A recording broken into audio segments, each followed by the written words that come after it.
Start करते हैं पढ़ाई आज की। तो पिछले क्लास में हम लोगों ने पढ़ा था फोर्स के बारे में, फोर्स ऑन अ चार्ज, एक चार्ज के बारे में। कोई अगर चार्ज मैग्नेटिक फील्ड में मूव कर रहा होगा, force on a moving charge in a magnetic field, ये टॉपिक हम लोगों ने पिछले सप्ताह, पिछले हफ्ते हम लोगों ने पढ़ा था।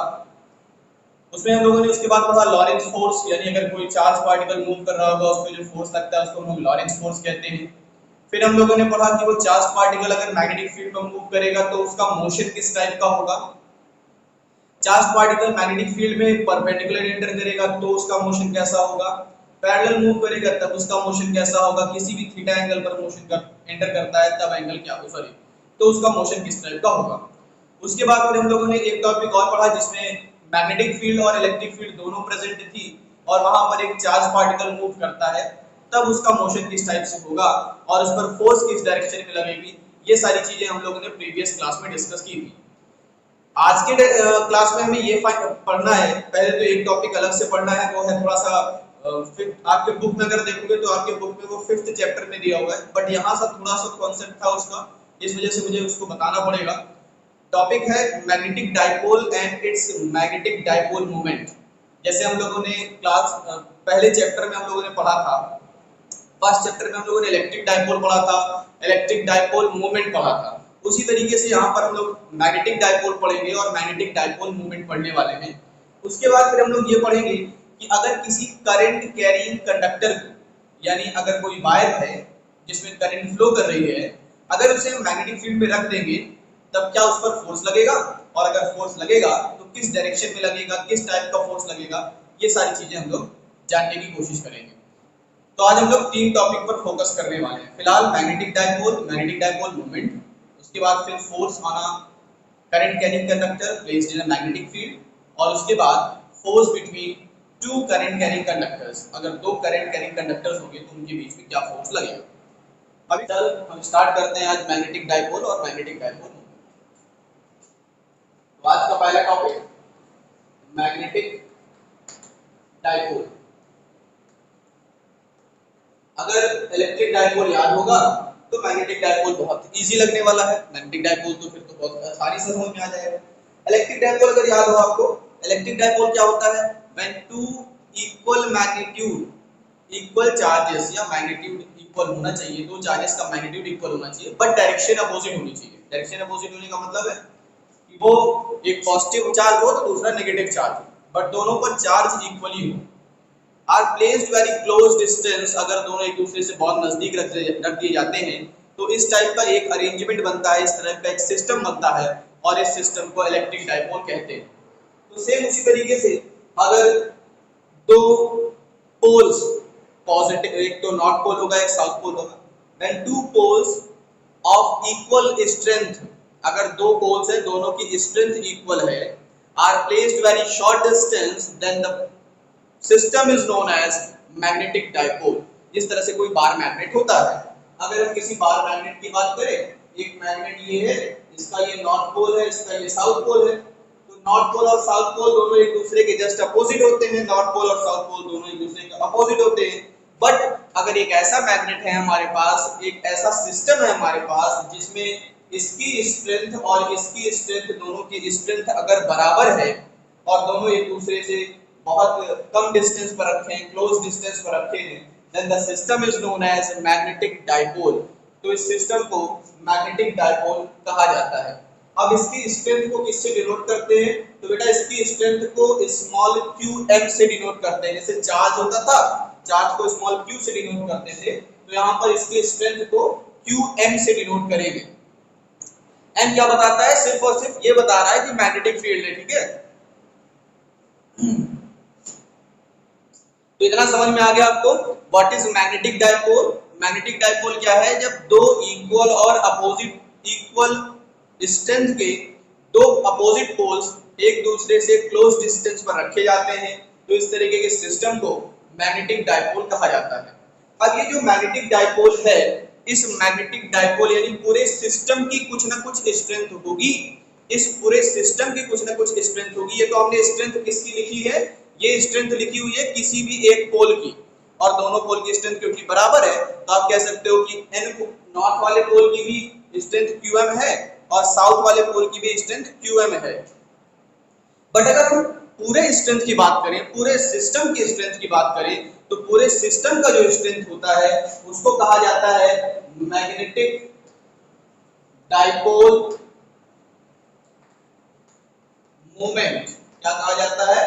Magnetic dipole moment denoted by small m and is equals to 1 of the strength into displacement. One of the strength is QM, दोनों में से किसी एक का स्ट्रेंथ लिख लीजिए और दोनों के बीच के डिस्टेंस यानी क्या लिख लीजिए 2L लिख लीजिए। तो M इज इक्वल्स टू आपको मिल जाएगा 2QM और L। The distance between these poles is 2L। दोनों पोल्स की जो बीच की डिस्टेंस है वो कितनी है बेटा? 2L डिस्टेंस है, L डिस्टेंस नहीं है। मैंने जब इलेक्ट्रिक डाइपोल पढ़ाया था तो आपको ये समझाया था कि डिस्टेंस हम 2L क्यों रखते हैं, है ना। ये सारी चीजें हम लोगों ने डिस्कस कर रखी थी। इसमें कोई किसी को कोई दिक्कत है डाइपोल मूवमेंट तक में अभी तक जो मैंने पढ़ाया आज के दिन का? तो चलिए इतना समझ में आ गया सबको? रफ करें इसको। मैग्नेटिक डाइपोल मूवमेंट का फॉर्मूला आ गया 2QML, ठीक है। मैग्नेटिक डाइपोल मूवमेंट अभी याद करिएगा। अभी कुछ समय जब हम लोग एक टॉपिक पढ़ेंगे टॉर्क, तो जब हम टॉर्क पढ़ेंगे तो वहां पर इसकी जरूरत पड़ेगी, ठीक है। इसीलिए इसको पढ़ा दिया गया है, टॉर्क में इसकी जरूरत पड़ने वाली। नेक्स्ट टॉपिक हमारा क्या है बेटा? नेक्स्ट टॉपिक है हमारा force on a current carrying conductor placed in a magnetic field. अगर किसी करंट कैरिंग कंडक्टर को हम किसी मैग्नेटिक फील्ड में रख दें तो उस पर एक फोर्स वर्क करता है। उस फोर्स को हम डेरिवेट करेंगे, उस फोर्स की वैल्यू हम फाइंड करने वाले हैं। यानी अगर कोई वायर है जिस पे करंट फ्लो कर रही है, अगर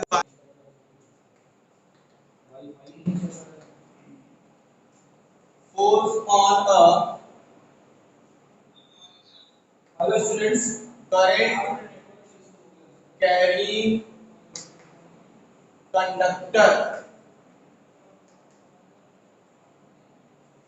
placed in a magnetic field। ये हेडिंग है बेटा,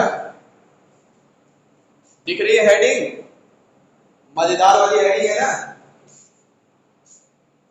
force on a current carrying conductor placed in a magnetic field, यानी किसी करंट कैरिंग कंडक्टर को अगर हम मैग्नेटिक फील्ड में रख दें तो उस पर कितना फोर्स लगेगा। तो अच्छा ये बताइए, अभी तक हम लोगों ने ये पढ़ रखा है कि अगर कोई करंट, कोई मैग्नेटिक फील्ड और इलेक्ट्रिक फील्ड में अगर कोई चार्ज पार्टिकल मैग्नेटिक फील्ड और इलेक्ट्रिक फील्ड में मूव करता है तो उस पर कितना फोर्स लगता है, ये हम पढ़ चुके हैं।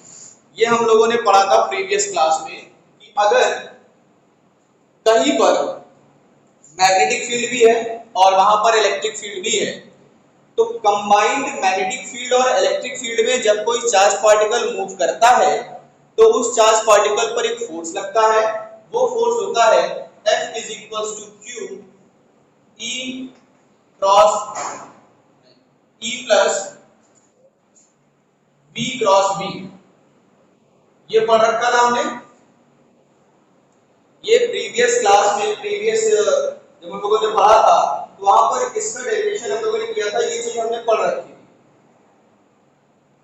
है ना। अगर मैग्नेटिक फील्ड और इलेक्ट्रिक फील्ड दोनों मौजूद है तो फिलहाल यहाँ पर इलेक्ट्रिक फील्ड तो है नहीं, क्योंकि हम क्या पढ़ने वाले हैं? Force on a current carrying conductor placed in a magnetic field. तो यहाँ पर इलेक्ट्रिक फील्ड तो है नहीं, तो फॉर्मूला कौन सा लगता है अगर मैग्नेटिक फील्ड पर चार्ज पार्टिकल मूव करता है? तो बताइए, चार्ज पार्टिकल अगर मैग्नेटिक फील्ड पर मूव कर रहा है तो उस चार्ज पार्टिकल पर फोर्स कितना लगता है बेटा?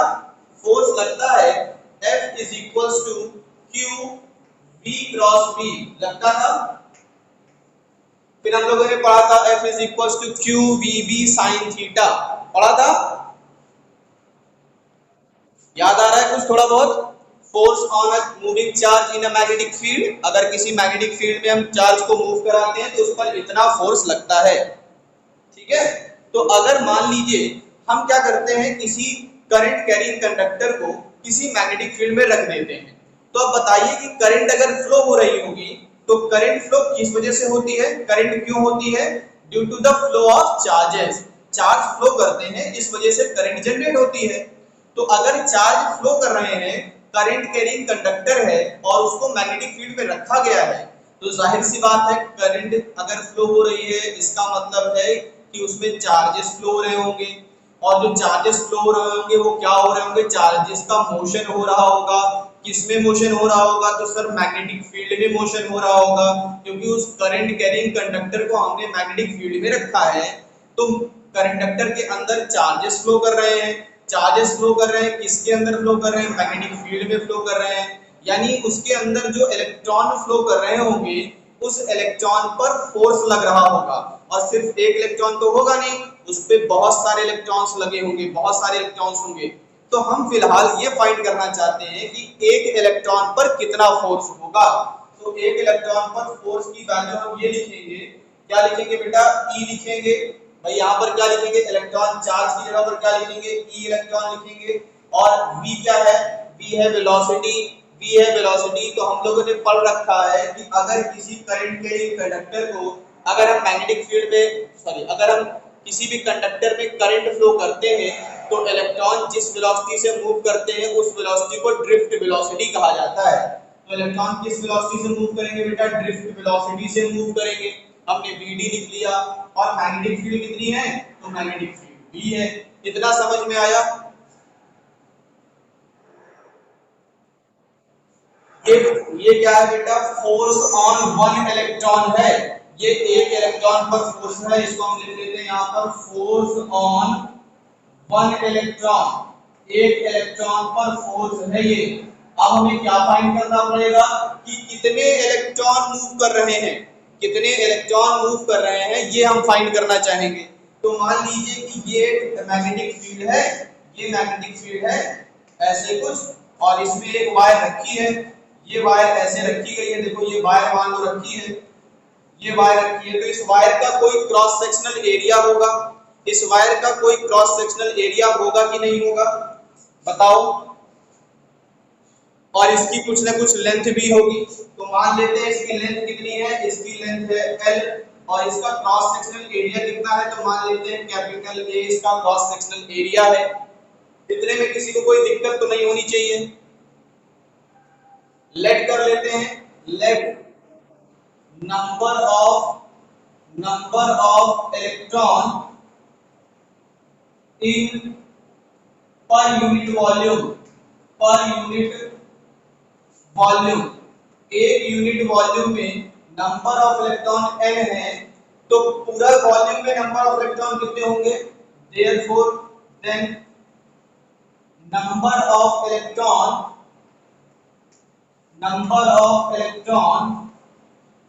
इन होल कंडक्टर, पूरे कंडक्टर में कितने इलेक्ट्रॉन होंगे, तो पूरे कंडक्टर में इलेक्ट्रॉन होंगे एक यूनिट वॉल्यूम में इलेक्ट्रॉन, और इनटू पूरा वॉल्यूम। वॉल्यूम कैसे आएगा, तो वॉल्यूम का फॉर्मूला मैंने कई बार बताया है आप लोगों को। वॉल्यूम का फॉर्मूला क्या होता है, एरिया इनटू लेंथ, यही तो होता है फॉर्मूला। पूरे पर क्या फॉर्मूला रहेगा, एरिया इनटू लेंथ। इसमें किसी को समस्या, इतना समझ में आ गया है तो मैं आगे रफ करके समझाऊंगा, फिर स्क्रीनशॉट ले लीजिए। अब चलिए देखिए, इतना हो गया, कितने नंबर ऑफ इलेक्ट्रॉन होंगे और एक इलेक्ट्रॉन पर इतना फोर्स लगता है, तो टोटल कंडक्टर पर कितना फोर्स लगेगा, force on a conductor, force on a conductor, force on a conductor. तो कंडक्टर पर कितना फोर्स लगेगा बेटा, फोर्स कितना लगेगा, एक इलेक्ट्रॉन पर फोर्स लगेगा, कितना लग रहा था, Vd क्रॉस d लग रहा था एक इलेक्ट्रॉन पर फोर्स। और टोटल नंबर ऑफ इलेक्ट्रॉन कितने आए थे, तो sir total number of electron आए थे NaL, आया था इतना, NaL आया था। तो अब देखिए यहां से अगर हम इसको लिखना चाहें तो E, और इसको लिख सकते हैं Vd b sin थीटा लिख सकते हैं, क्योंकि a क्रॉस b क्या होता है, ab cos theta, ab sin theta होता है, तो हमने ab sin थीटा लिख दिया। NaL लिख सकते हैं। अब देखिए क्या करने वाले हैं, n इसको एक साथ लिख रहे हैं, N E A Vd D, NEABD लिख लिया हमने और क्या कर लिया ब्रैकेट के अंदर LB sin थीटा लिख लिया। इसमें किसी को कोई समस्या तो नहीं होनी चाहिए, कोई समस्या है इसमें? अब बताइए NEABD किसका फॉर्मूला होता है? करंट का। तो IBL sin थीटा क्या हो गया फॉर्मूला? फोर्स का फॉर्मूला, यानी जो करंट होगी इस पर फोर्स कितना लगेगा? फोर्स कितना लगेगा? IBL sin theta. इसको आप इस तरह से याद रख सकते हो, F is equals to BIL लिख लीजिए, BIL sin थीटा लिख लीजिए, यानी आप इसको याद कर सकते हो बिल sin थीटा, BIL यानी बिल sin थीटा। इस तरह से आप याद कर सकते हो कि किसी करंट कैरिंग कंडक्टर पर कितना फोर्स लगता है, तो किसी करंट कैरिंग कंडक्टर पर फोर्स लगता है बिल sin थीटा। याद रहेगा? समझ में आया ये डेरिवेशन? हमने क्या किया, हमें ये कॉन्सेप्ट आ गया कि भैया अगर किसी करंट कैरिंग कंडक्टर को मैग्नेटिक फील्ड में रखा गया है, अगर करंट कैरिंग कंडक्टर है तो उस पे चार्ज मोशन में होंगे, और हमने पीछे पढ़ लिया था कि अगर चार्ज मोशन में होता है और उसको मैग्नेटिक फील्ड में रखा जाता है तो उस पर एक फोर्स वर्क करता है F is equals to QVB। इसलिए हमने क्या फाइंड किया कि एक इलेक्ट्रॉन पर कितना फोर्स लगेगा, फिर हमने total number of electron find कर लिए और फिर दोनों को मल्टीप्लाई कर दिया, तो हमें टोटल फोर्स कंडक्टर पर कितना लगेगा ये मिल गया IBL sin थीटा। समस्या है किसी को इसमें? कोई प्रॉब्लम? अब हम नेक्स्ट टॉपिक पढ़ने वाले हैं कि जब दो पैरेलल वायर रखी हो, मतलब एक वायर ये रखी हो और दूसरी वायर ये रखी हो और दोनों में करंट पास करा दिया जाए तो क्या दोनों में फोर्स लगेगा, और अगर फोर्स लगेगा तो कैसा फोर्स लगेगा? अट्रैक्टिव फोर्स लगेगा कि रिपल्सिव फोर्स लगेगा, और कितना फोर्स लगेगा, मतलब उसकी वैल्यू कितनी होगी, ये हम फाइंड करना चाहते हैं। इसको रफ करें जल्दी से, नेक्स्ट टॉपिक पर आए। Force between two parallel current carrying conductors. Force between two parallel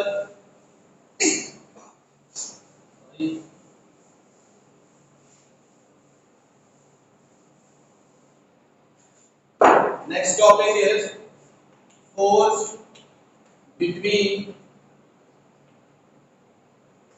two parallel current carrying conductors. दो कंडक्टर होंगे और दोनों में क्या फ्लो होगा? करंट फ्लो होगा और पैरेलल होगी दोनों। तो मान लीजिए ये वाला करंट, ये वाली वायर और ये वाली वायर है, दोनों की लेंथ कितनी है? L लेंथ है, दोनों की लेंथ L है और दोनों पे जो करंट फ्लो हो रही है वो सेम डायरेक्शन में फ्लो हो रही है। इस पर करंट I1 है और इस पर करंट I2 है।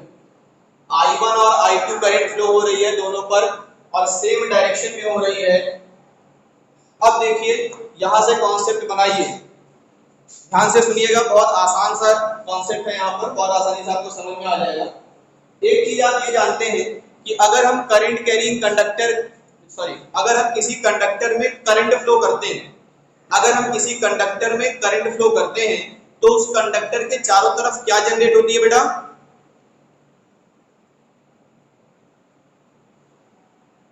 बोलो। Magnetic field. जब किसी कंडक्टर में हम करंट फ्लो करा देते हैं तो उस कंडक्टर के चारों तरफ क्या जनरेट होती है? एक मैग्नेटिक फील्ड जनरेट होती है।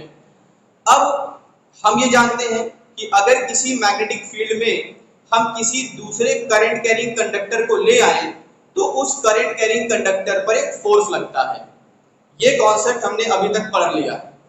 मतलब ये हुआ कि अगर ये वाली कंडक्टर की बात करें तो ये वाला कंडक्टर में हमने करंट पास कराया जिसकी वजह से एक मैग्नेटिक फील्ड क्रिएट हुई। इस मैग्नेटिक फील्ड में हम ये दूसरा करंट कैरिंग कंडक्टर लेकर के आएंगे तो इस करंट कैरिंग कंडक्टर पर इसके मैग्नेटिक फील्ड की वजह से क्या लगेगा? एक फोर्स लगेगा। सेम एज इट इज अगर हम इसको कंसीडर करें तो इसमें हमने करंट पास कराया, करंट पास कराने की वजह से इसमें क्या जनरेट होगी, एक मैग्नेटिक फील्ड जनरेट होगी इसके चारों तरफ। इसके मैग्नेटिक फील्ड में हमने इस कंडक्टर को ला करके रख दिया, तो इस कंडक्टर पर एक फोर्स वर्क करेगा, किसकी वजह से, इसकी मैग्नेटिक फील्ड की वजह से। तो मतलब ये हो गया कि अगर दो करंट कैरिंग कंडक्टर्स को हम पैरेलली एक दूसरे से नजदीक रख देते हैं, पैरेलली एक दूसरे से ज्यादा डिस्टेंस पर ना रखें, बहुत शॉर्ट डिस्टेंस पर रखते हैं, तो उन दोनों के बीच में एक फोर्स वर्क करता है। उस फोर्स को हमें फाइंड करना है और उस फोर्स का नेचर भी फाइंड करना है कि वो फोर्स एट्रैक्टिव नेचर का होगा या वो फोर्स रिपल्सिव नेचर का होगा। तो देखिएगा इन दोनों वायर के बीच की डिस्टेंस कितनी है, इन दोनों वायर्स के बीच की डिस्टेंस बेटा स्मॉल r है, ऐसा मान लेते हैं। इन दोनों वायर के बीच की स्मॉल डिस्टेंस r है। तो अब देखिएगा ध्यान से कॉन्सेप्ट समझिएगा कि अगर इसमें करंट कैरिंग कंडक्टर है तो फ्लेमिंग का लेफ्ट हैंड रूल क्या होता है, फोर्स की डायरेक्शन फाइंड करने के लिए, जैसे हम लोगों ने पढ़ भी लिया था प्रीवियस क्लास में, मैंने पढ़ाया भी था फ्लेमिंग का लेफ्ट हैंड रूल। तो करना क्या है, आपको लेफ्ट हैंड को ऐसे मूव करना है, तीनों परपेंडिकुलर डायरेक्शन में होनी चाहिए। ये वाली फिंगर है, इस फिंगर को अपनी तरफ कर लीजिए, ऐसे अपनी तरफ कर लेंगे तो आपको समझ में आएगा कि ये I है, इसका मतलब I मतलब मैं, F ये F बताएगा फोर्स, सॉरी ये मैग्नेटिक फील्ड बताएगा और ये बताएगा फोर्स को, यानी ये करंट की डायरेक्शन, ये मैग्नेटिक फील्ड की डायरेक्शन, और थंब क्या डिनोट करेगा, फोर्स की डायरेक्शन को बताएगा। तो बेटा है क्या, लेफ्ट हैंड रूल के अकॉर्डिंग अगर चले तो करंट कहाँ फ्लो हो रही है, इस डायरेक्शन में करंट फ्लो हो रही है।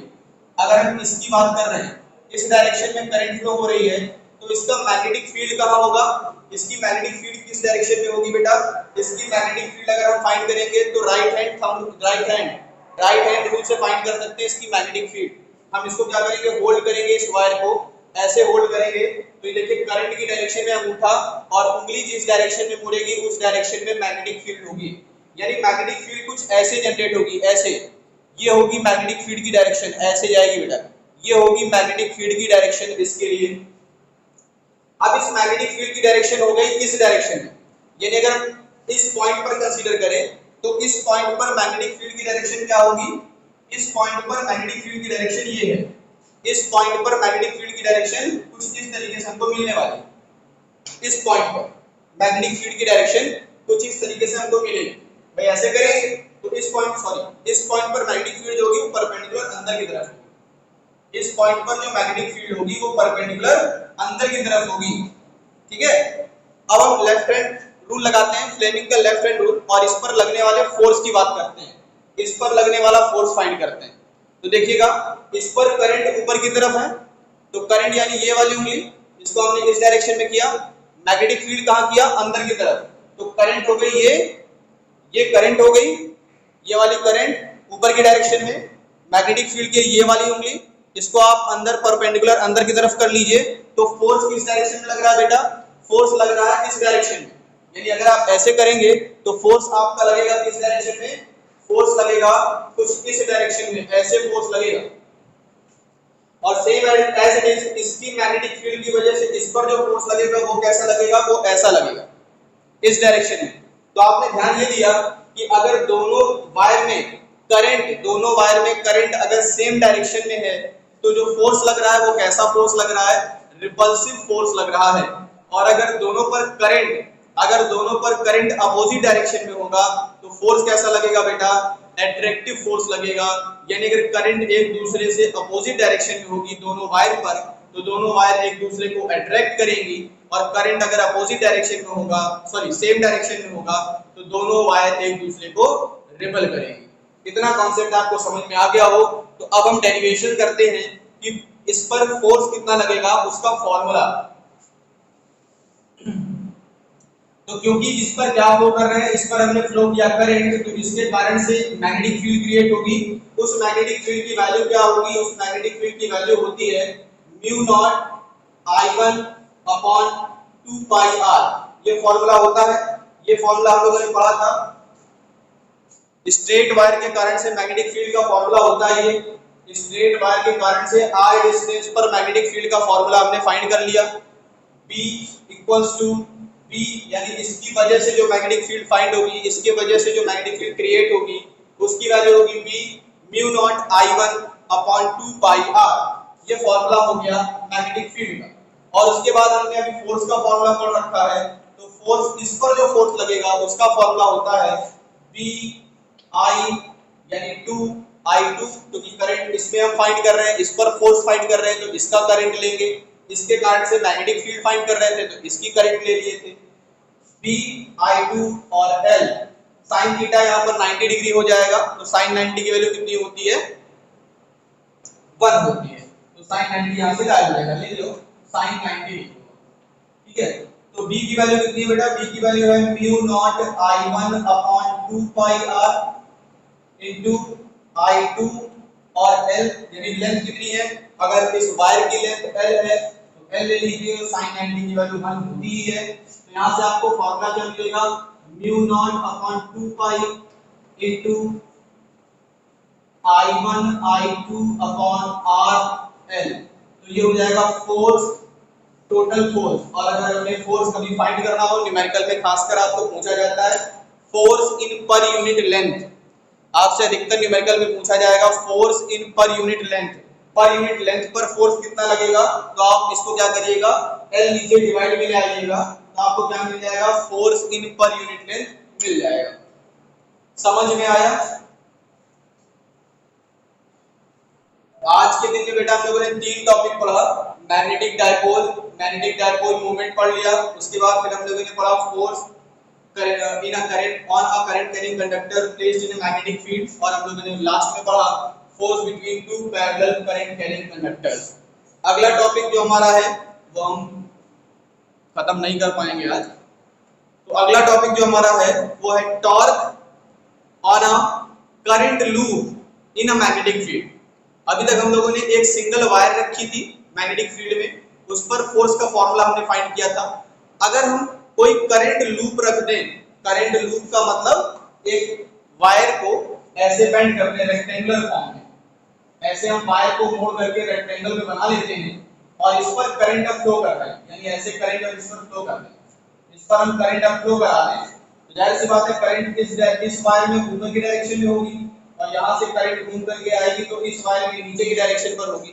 तो एक पर फोर्स लगेगा अंदर की तरफ और एक पर फोर्स लगेगा बाहर की तरफ।